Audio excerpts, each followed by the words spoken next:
और संदीप मलिक जी ने भी बहुत अच्छा बताया और बाकी भी मित्रों ने बताया कि अपने अपने क्षेत्र में सामाजिक क्रिया के संबंध और फिर जो बाहरी दुनिया में जो संवाद के विषय है उस पर भी विश्व न्याय मंदिर ने प्रकाश डाला है और मार्गदर्शित किया है कि अब ज्यादा से ज्यादा मित्रगण इसमें भाग ले रहे हैं और आने वाले दिनों में और सक्षम और क्षमता वृद्धि होगी।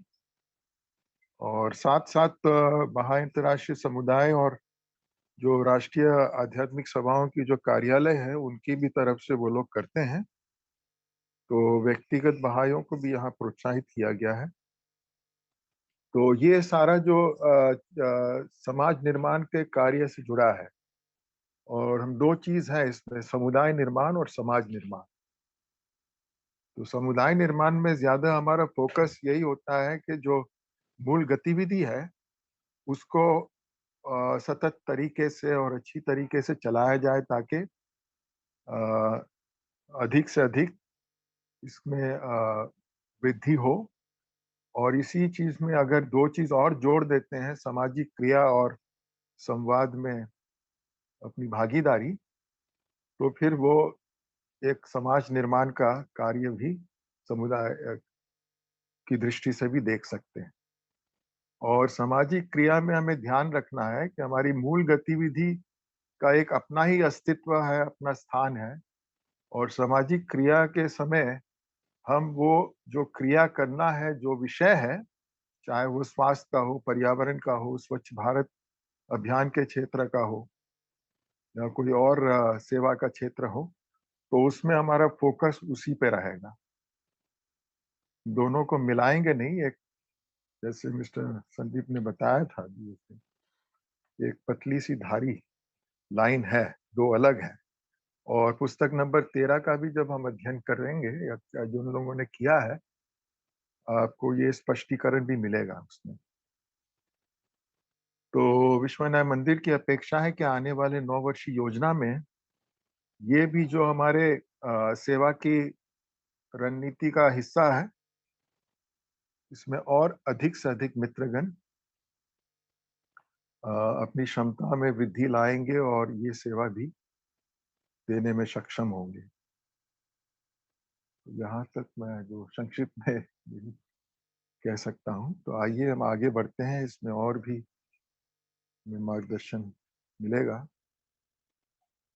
तो कहाँ से ये है ना, पैराग्राफ नंबर 20, इसका एक हिस्सा, एक उद्गम और परिसंस्थान से पढ़ रहे थे। अध्ययन बाकी है ना एक। क्या ये यहाँ से पैराग्राफ हो गया था या लास्ट नेक्स्ट टॉपिक हमें शुरू करना था? लास्ट वाला अच्छा, नेक्स्ट टॉपिक शुरू करना था, शैक्षिक उद्गम और परिसंस्थान। जी हाँ अनुज जी, थोड़ा सा इसका फ्रंट जरा सा बड़ा कर इसका दीजिए। एक हाँ, एक गद्यांश अभी रह गया है, लास्ट वाला। ये जूम इन वो हो नंबर, जाता है। Paragraph number 20। ये यहाँ तक पढ़ लिया था। हाँ, अभिव्यक्तियों को देखकर हम आनंदित होते हैं। आनंदित होते हैं, यहाँ तक हो गया था। यहाँ से शुरू होगा शैक्षिक उद्यम परीक्षण संस्थान। अच्छा अच्छा, हाँ, यस, हाँ, आशीर्वादित सौंदर्य, हाँ, वो तो हो गया। मुमताज जी, आप पढ़ रहे हैं इसको? हाँ, नया सेक्शन है, नया भाग है। हाँ, यहाँ से पढ़ना है, सूफलों में से। हाँ, थोड़ा सा इसको बड़ा कर दीजिए। मिसेस मुमताज पढ़ रहे हैं। अग्रवाल साहब, उसको ना जूम कर दीजिए थोड़ा सा, ऐसे ना पिंच करके ना जूम कीजिए आप। नहीं, लैपटॉप पे नहीं होता है, ये उस पे हो जाता है। हाँ, आप अपने स्क्रीन पे भी कर सकते हैं। अभी हो गया, अभी काफी अच्छा हो गया। अच्छा, शैक्षिक उद्यम और प्रशिक्षण संस्थान। शैक्षिक, मैं पढ़ूं? हाँ जी, हाँ। शैक्षिक उद्यम और प्रशिक्षण संस्थान, ये हमारा नया टॉपिक है।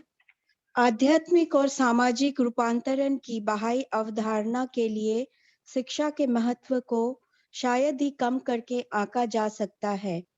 बाहाउल्लाह कहते हैं, ईश्वर के नाम शिक्षक के प्रकाश के प्रकटीकरण पर विचार करो।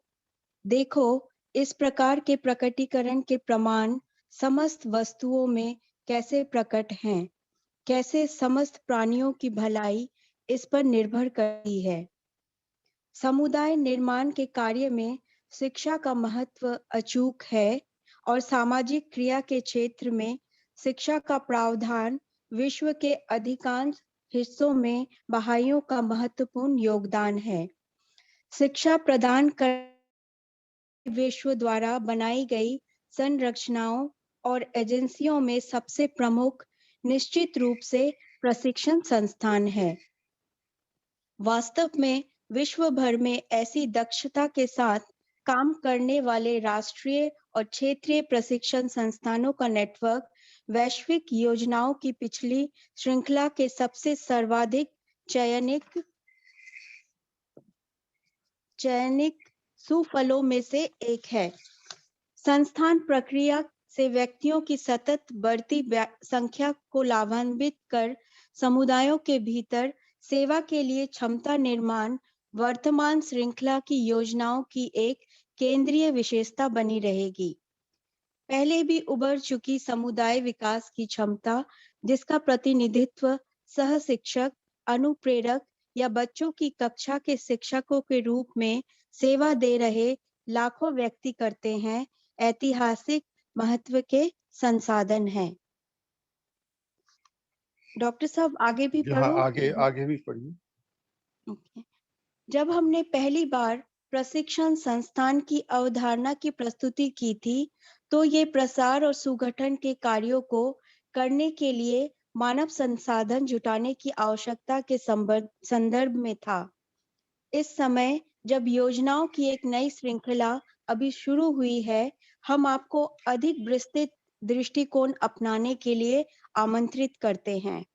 संस्थान के पाठ्यक्रमों में सहभागिता बृहत समुदाय के जीवन में सदैव गहरे जुड़ाव के लिए ईश्वर के मित्रों को तैयार कर रही है। ये उन्हें ज्ञान, अंतर्दृष्टि और कौशल प्रदान कर रहा है, जो उन्हें न केवल अपने समुदाय के विकास की प्रक्रिया में, बल्कि समाज की प्रगति में भी योगदान करने में सक्षम बनाता है।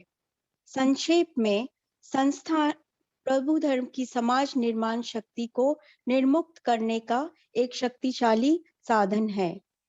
यद्यपि इस उद्देश्य की प्राप्ति के लिए पाठ्य सामग्री विकसित करने का कार्य एक दीर्घकालिक उपक्रम है, मौजूदा सामग्रियों का पहले ही लक्ष्य बृहत पहल के लिए क्षमता निर्माण करना है। इसके अतिरिक्त वे 5 वर्ष की आयु से ऊपर की और किशोरों की आयु तक और वयस्कता तक एक सहज, सुसंगत शैक्षिक अनुभव प्रदान करते हैं, और वे जमीनी स्तर पर सामने आने वाली गतिविधियों के पैटर्न के प्रत्यक्ष समकक्ष कार्य करते हैं। इसके संबंध में हमें ये देखकर प्रसन्नता हुई है कि दुनिया के विभिन्न हिस्सों में मित्र विभिन्न सामाजिक और सांस्कृतिक संदर्भों में सामुदायिक विकास के पहलुओं के संबंध में अंतर्दृष्टि उत्पन्न कर रहे हैं। यदि इन अंतर्दृष्टियों को और जो भी अभी उभरनी है, बहाई समुदाय को अधिक विस्तृत रूप से लाभान्वित करना है, तो शैक्षिक सामग्री को तैयार करने और परिष्करण के लिए प्रणालियों को विस्तार देने की आवश्यकता होगी। इसे ध्यान में रखते हुए हम जल्द ही उस तरीके को प्रस्तुत करेंगे जो आने वाले वर्षों में इस कार्य को मार्गदर्शित करेगा। बहुत बहुत धन्यवाद श्रीमती मुमताज जी। तो प्रिय साथीगण, ये दो विधान से हम देख पा रहे हैं कि प्रशिक्षण संस्थानों की महत्व कितनी अधिक है, और बहाउल्लाह के ही शब्दों को दोहराते हुए विश्व नया मंदिर लिखते हैं कि हमारा जो शैक्षिक कार्य का क्षेत्र है, उसमें प्रशिक्षण संस्थान, और पिछले सालों में हम जानते हैं कि पिछले 25 वर्ष से ट्रेनिंग इंस्टीट्यूट्स एक हमारे समुदाय में एक बहुत ही महत्वपूर्ण भूमिका निभा लिया है, और इसी के माध्यम से लाखों की संख्या में मित्रगण प्रशिक्षित हुए हैं और फिर चाहे वो सहशिक्षक या अनुप्रेरक या बच्चों के नैतिक कक्षाओं के लिए या इस प्रकार एक मानव संसाधन की एक बड़ी संख्या में उभर कर आज हमें मिलता है। और यही मानव संसाधन हमारे हर समुदाय के विकास में बहुत ही महत्वपूर्ण तरीके से सेवाएं दे रहे हैं। लेकिन इस आने वाली योजना में विश्वनाथ मंदिर लिख रहे हैं कि हम चाहते हैं कि ये जो क्षमता वृद्धि हुई है प्रशिक्षण संस्थानों के माध्यम से, उसको और विस्तृत किया जाए और जो ज्ञान, अंतर्दृष्टि और कौशल हमने प्राप्त किया है उसको हम सिर्फ अपने समुदाय निर्माण के कार्य के लिए नहीं बल्कि पूरे समाज के उन्नति और प्रगति के लिए उपयोग में लाएं। तो इसका मतलब आने वाले दिनों में प्रशिक्षण संस्थानों का महत्व और ज्यादा बढ़ेगा और वो समाज निर्माण के कार्य से भी जुड़ जाएंगे। और उसमें सिर्फ तो इसका मतलब ये है कि जो पहली पुस्तक से लेकर 7वीं पुस्तक तक कई वर्षों तक प्रशिक्षण संस्थानों का सेवा का क्षेत्र था, वो अब और विस्तृत हो जाएगा क्योंकि अब हमारे पास और भी पुस्तकें हैं। तो जो मैं समझ पाया हूँ यहाँ पर, और इस तरीके से एकजुटता को ध्यान में रखते हुए 5 वर्ष के बच्चे से लेकर किशोर से लेकर बड़ों तक लेकर सबको इसमें हम लोग जोड़ रहे हैं, शामिल कर रहे हैं। और ये जमीनी तौर से ये प्रक्रिया स्पष्ट दिखाई देने लगी और जो महत्वपूर्ण अंतर्दृष्टि मित्रों ने प्राप्त किया है वो हमें आने वाले दिनों में सामाजिक और सांस्कृतिक संदर्भ में भी काफी उपयोगी रहेगा। तो ये सारी जो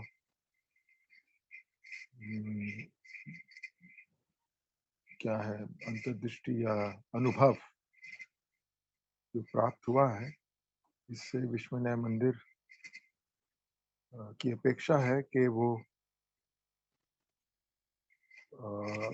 योजना के विभिन्न जो लक्ष्य दिए जाएंगे, 9 वर्षीय योजना के लक्ष्य, उसमें और ज्यादा बल प्राप्त होगा इसको पूरा करने के लिए। साथीगण, जो मैं समझ पाया हूँ मैंने आपसे साझा किया। कुछ इसमें पॉइंट ऐसे हो जो आप समझ रहे हैं इसमें जोड़ सकते हैं तो कृपया। मूल बात तो यही है, प्रशिक्षण संस्थानों की जो भूमिका है वो काफी बढ़ चुकी है और आने वाले दिनों में और ज्यादा विस्तृत। अच्छा, आज मिस्टर संदीप मलिक हमारे साथ नहीं है, और कौन? तो साथीगण, आप में से कोई कुछ साझा करना चाहते हैं?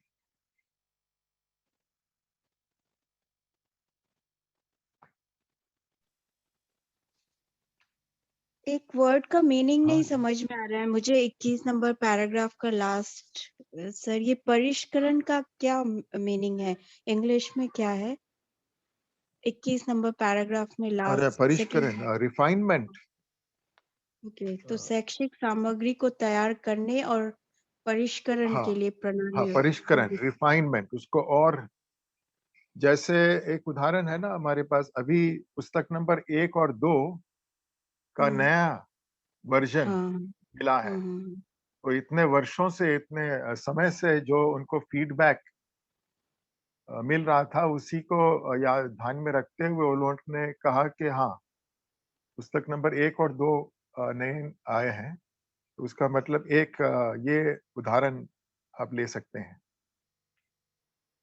और ये लास्ट लाइन जो है इस पैराग्राफ में, इसे ध्यान में रखते हुए हम जल्द ही उस तरीके को प्रस्तुत करेंगे तो दैट मीन्स कि इसमें क्या कहना चाह रहे हैं हाउस ऑफ जस्टिस, जो आने वाले वर्षों में इसका ये जो मैं समझ पाया हूँ, क्योंकि इस प्रपत्र के बाद एक और 3 पेज का पत्र था जो राष्ट्रीय आध्यात्मिक सभा को विश्व न्याय मंदिर ने लिखा था। वो कौन सा है? 1 जनवरी।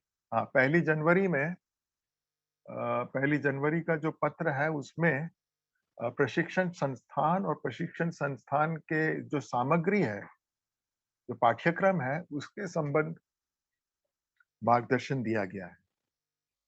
तो मुझे लगता है वो ये बात उसके साथ जुड़ा हुआ है।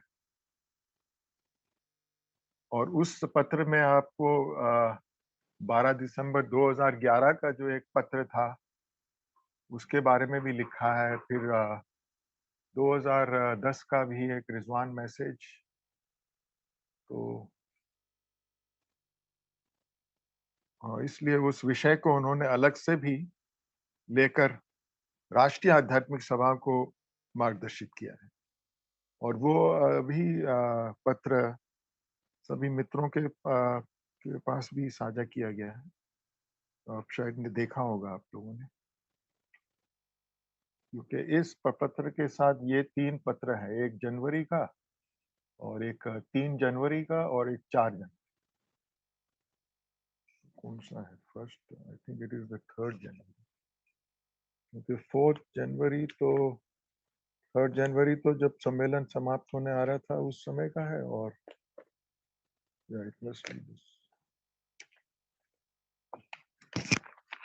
जी यही है। हाँ, 1 जनवरी का है, जिसमें उन्होंने लिखा है कि पिछले 25 वर्ष से जो प्रशिक्षण संस्थान है और उसकी सामग्री, और उसमें जो ब्रांच कोर्सेज और जो वो है। और 3 और 4 जनवरी तो एक तो सहायक मंडल सदस्यों के लिए, और 4 जनवरी का जो सलाहकारों के साथ सम्मेलन का जो अंत, लास्ट डे, जब वो लोग भगवान बहाउल्लाह की परम समाधि पर गए थे, उसके संबंध में जो मैं समझ पाया हूँ, मुझे लगता है यही है। साथीगण, आपकी तरफ से कोई प्रतिक्रिया हो आप साझा करें, अन्यथा हम आगे पढ़ सकते हैं। आगे कौन पढ़ना चाहेंगे? कंटिन्यू रखते हैं फिर आगे। हाँ, जैसे आप कहें।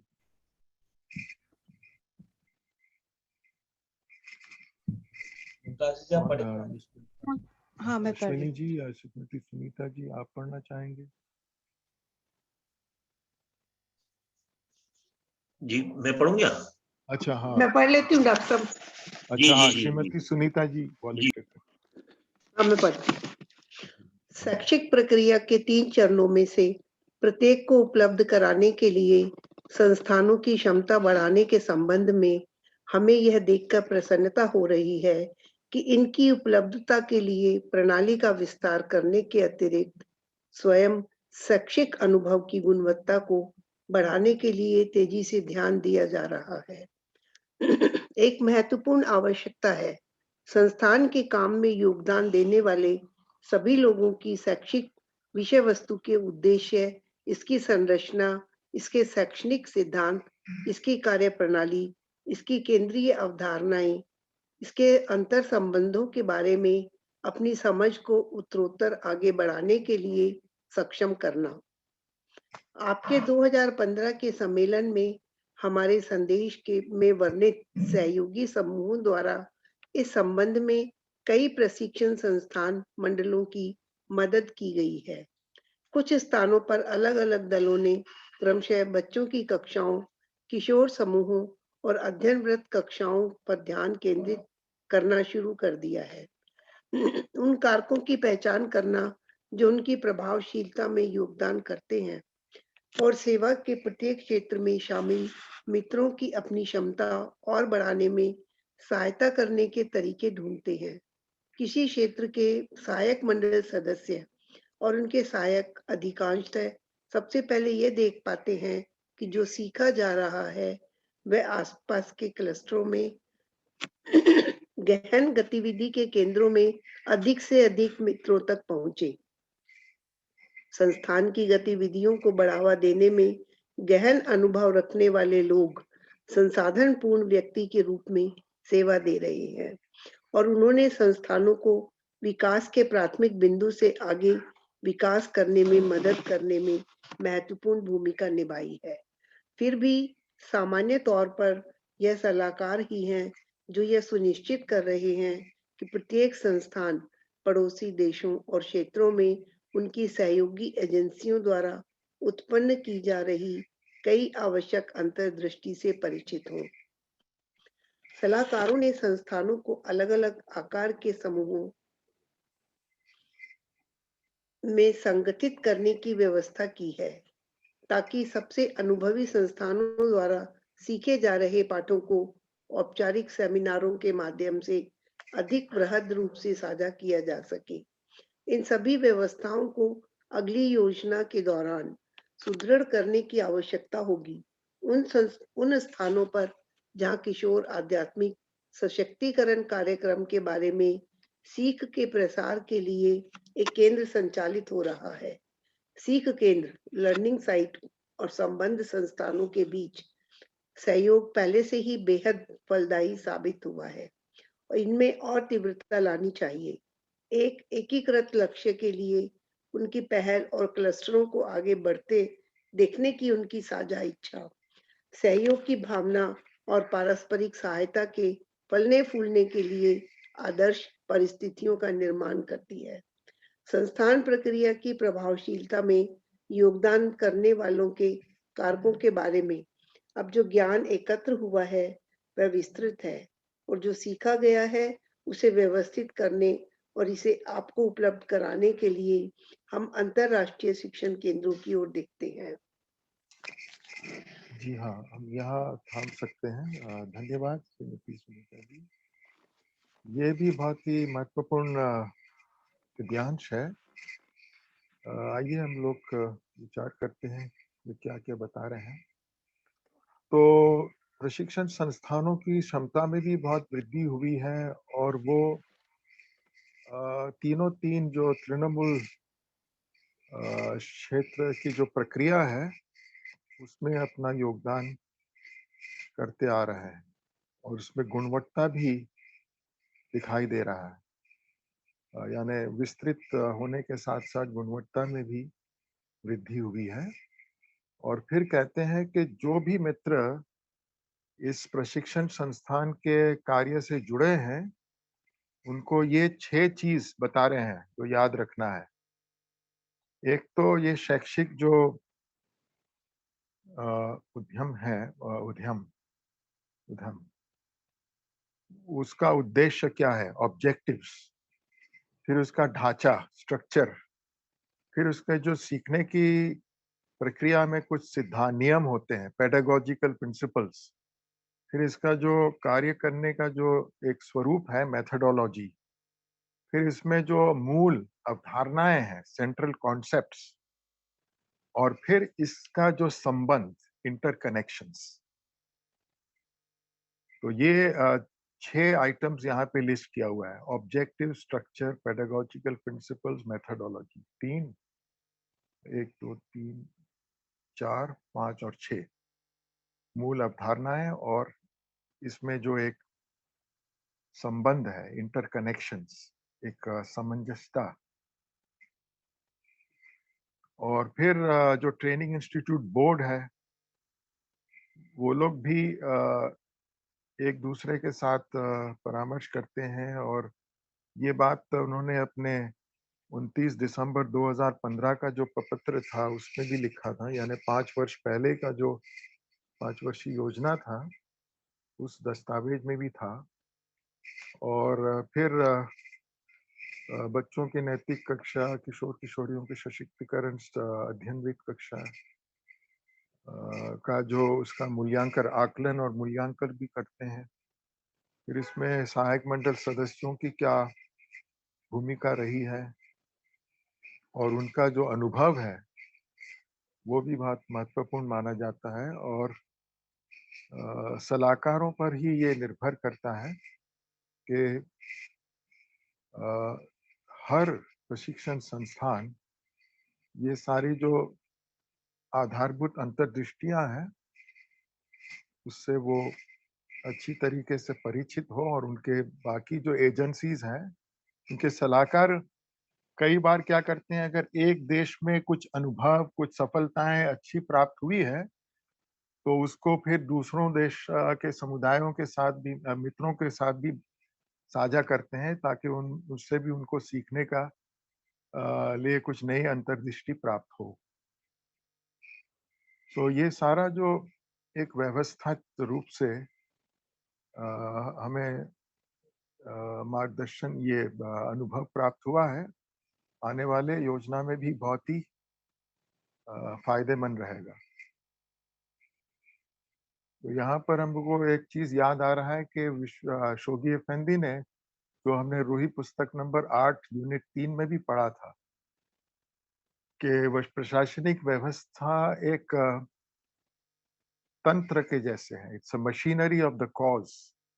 तो जैसे जैसे ये विस्तृत होते जाएगा तो ये भी, इसमें भी वृद्धि होगी और इसका प्रभाव भी विस्तृत होते जाएगा। और इसमें फिर से सलाहकारों को भी, क्योंकि ये प्रपत्र सलाहकारों को भेंट किया गया है, तो उनके दायित्व के बारे में भी बता रहे हैं। और फिर अंतर्राष्ट्रीय शिक्षण केंद्र, हमें मालूम है कि पिछले योजनाओं में भी अंतर्राष्ट्रीय शिक्षण केंद्र की तरफ से ट्रेनिंग इंस्टीट्यूट के संबंध कुछ दस्तावेज भी उन्होंने हमें साथ साझा किए थे, जो हमने कंसल्टेटिव गैदरिंग्स में उसका अध्ययन भी किया। तो हर योजना में भी ट्रेनिंग इंस्टीट्यूट्स की सेवाओं के माध्यम से जो सीख प्राप्त हुआ है उसको भी और विस्तार रूप से साझा करने के लिए वो डॉक्यूमेंट तैयार करते हैं। और कब उसके साथ वो एक ऑडियो विजुअल डॉक्यूमेंट्री भी होता है, ताकि हमें उस डॉक्यूमेंट्री के माध्यम से भी पता चलता है कि अलग-अलग देशों में मित्रगण कैसे अपने अपने प्रशिक्षण संस्थान का लाभ उठा रहे हैं। तो लाइक फ्रंटियर्स ऑफ लर्निंग है, फिर वाइडनिंग होराइजन, इस तरीके से कुछ। उस समय तो सीडी हमें मिलता था, अब तो पेन ड्राइव में शायद देंगे हमें।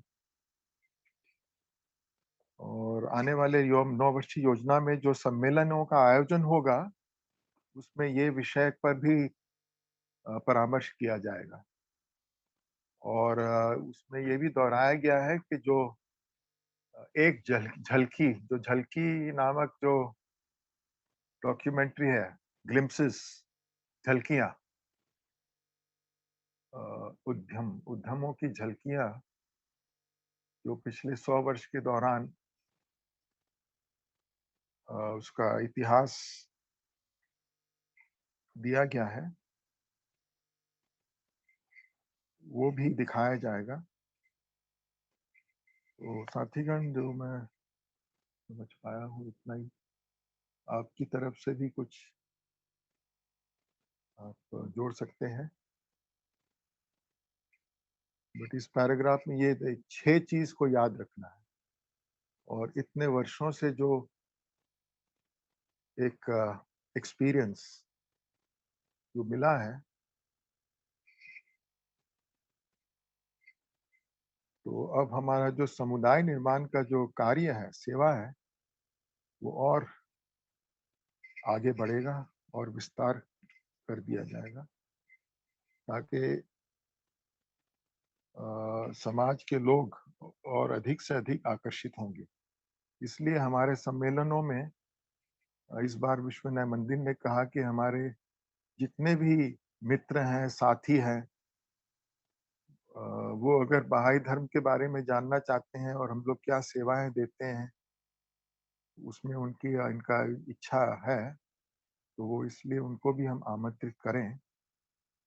और बताया जाता है कि बहुत बड़ी संख्या में इन सम्मेलनों में हमें मित्रों को हमारे साथ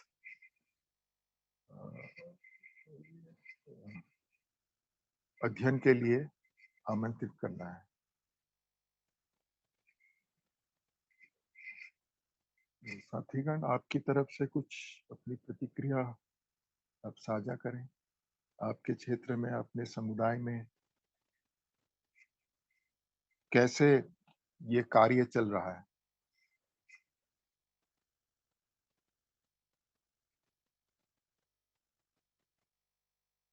Any friend like to comment, friends?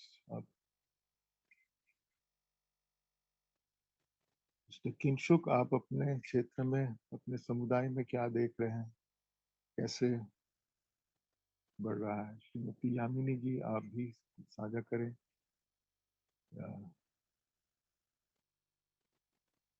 Shri Ashwini ji, Shrimati Sunita ji, Faridabad का भी अनुभव आप साझा कर सकते हैं।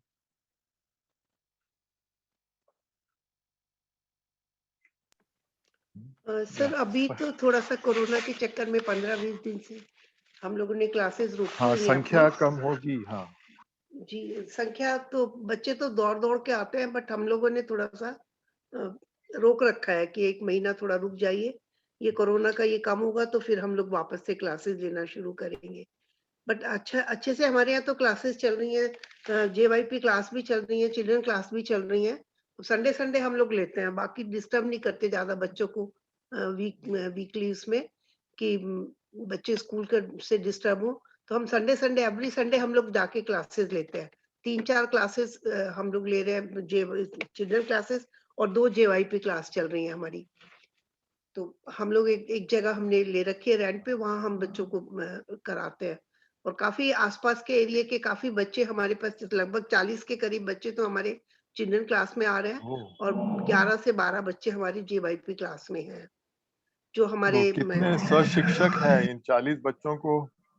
अलग-अलग हाँ आयु जी, के होंगे ना? हाँ जी, 3 हमारे शिक्षक हैं इसमें, जो चिल्ड्रन क्लास ले रहे हैं। एक मोना ले रही है, उसके साथ जो हमारे पहले बच्चे थे जो हमारे साथ 10-12 साल से जुड़े हुए थे, अब हम लोगों ने उनको भी ट्रेन कर दिया है, वो उनकी क्लासेस में सहयोग करते हैं हमको।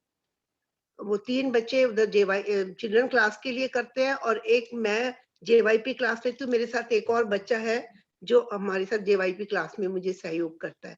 तो इस तरह से 2 जेवाईपी क्लास और 3 चिल्ड्रन क्लास हमारी हाँ, एट ए तो टाइम हम अनुप्रेरक लोग है लेते हैं संडे में। तो वो बच्चे भी अब काफी ट्रेंड हो गए हैं, जो हमारे पास कभी चिल्ड्रन क्लास से जुड़े थे, वो अब फिर जेवाईपी में और चिल्ड्रन क्लास अब हमारे साथ वो कंडक्ट करा रहे हैं। हाँ, यही है, ऐसे ही होना चाहिए, ताकि जो बच्चों प्रशिक्षित हो चुके हैं, वो भी अपनी सेवा दे रहे हैं, और इस तरीके से वो और अपने आप को सक्षम बनाएंगे। तो और साथीगण, हमारे पास समय है अभी। अनुज जी, हाँ, बस 1-2 मिनट ही बचे हैं। कोई और जयपुर बस या 1 और मिनट ही कोई बचा हुआ है, राजस्थान लास्ट के 1 बारे मिनट। में? जी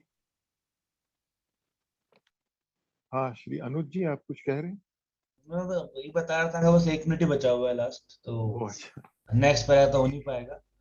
हाँ, नेक्स्ट पैरा नहीं कर पाएंगे, लेकिन साथीगण, इसमें ये 6 आइटम्स आप याद रखिएगा, और विश्वनाथ मंदिर अब आने वाले जो योजना है उसमें चाहेंगे, और ये हमारे सलाहकारों से हमें और मार्गदर्शन प्राप्त होगा, और जो सम्मेलनों का आयोजन होगा उसमें भी इस विषय पर जो परामर्श होगा, इससे भी सभी मित्रगण को और बहुत अच्छी तरीके से मार्गदर्शन भी दिया जाएगा, और उनके साथ जो कार्यशालाएं भी होगी, उससे भी उनका अनुभव उन अन्य मित्रों के साथ भी साझा किया जाएगा।